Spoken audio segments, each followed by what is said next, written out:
Hey guys, it's day 97 of being a boy, and I've been writing some poetry to express my authentic self, and also to pick up hipster non-binary folks at the arts.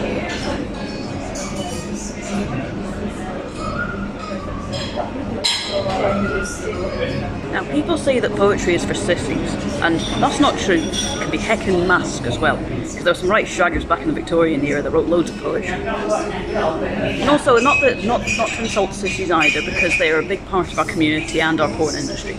So I've written this poem and I'm hoping to get it published in a trans magazine, like Egg Mode or Razzle. This poem is called Garments by Chad Howitz Miller. There was a rolled up rug in my basement, and inside was something no one else could see, because it was rolled up. Pushed down the opening. A boy's discarded vest and line break. An old pair of cute Y fronts. I think they had Spider-Man on them. I came home before everyone else did, almost every day, and if I thought I had the time, I would go downstairs. Leaning against a pillar between the Aga and the antique cabinets was a mirror.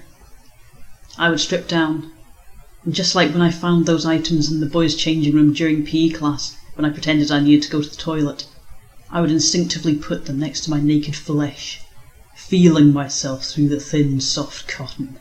My nascent child's body at age 12, but already totally manly and studly, you understand. Not that I'm sexualising my child self, but it'd be okay in hindsight.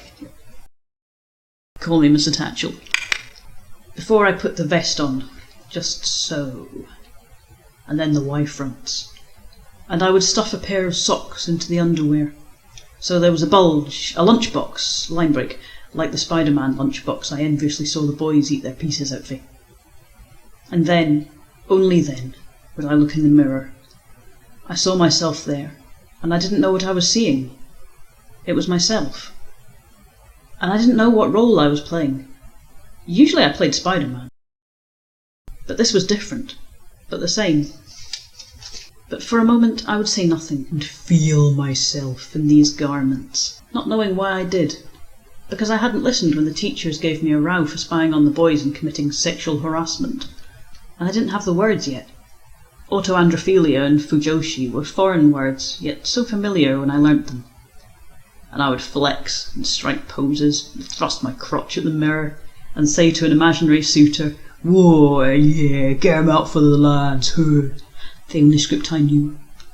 And in that moment I would feel so real in that pretending, and then my vag would clench and grip onto the socks and the underwear, and I would feel myself dissolving, and I barely touched myself before I came. I never wiped myself off on the underwear though, not a pervert.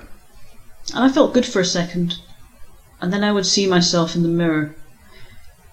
A girl in her classmate's vest and pants, fingering herself. And I'd silently fold the bits of cotton back up, and stuff them back deep inside the rug. Until next time. One day my mum hired some builders to work on the extension. A group of young men who were mostly Polish, or Czech, or some kind of Slavic, I forget. One day I was downstairs by the mirror, and I thought I saw Stanislav through the basement window, staring through the pampas grass, behind the patio heater. I don't know if it was him or Jacek. They all kind of looked the same to me, and I didn't talk to the help. But things got weird between me and them after that. They didn't say anything to my mum, since they'd overstayed their visas, and she paid them cash in hand. They didn't rock the boat. If they had, line break, they'd be on the next boat back to Calais. To a life of poverty, and no better life for their families, and no more money to send home. But they shamed me somehow, with their privilege. I longed to be like them, sweaty and manly and muscled and hairy. I liked to watch them work in all weathers. But I do recall soon after, going to the rug when no one was home,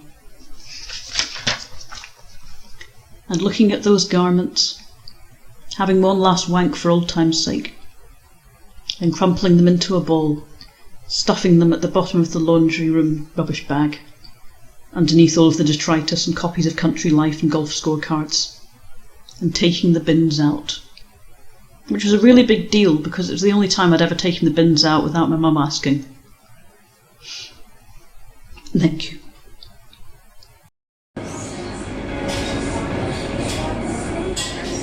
Love ya.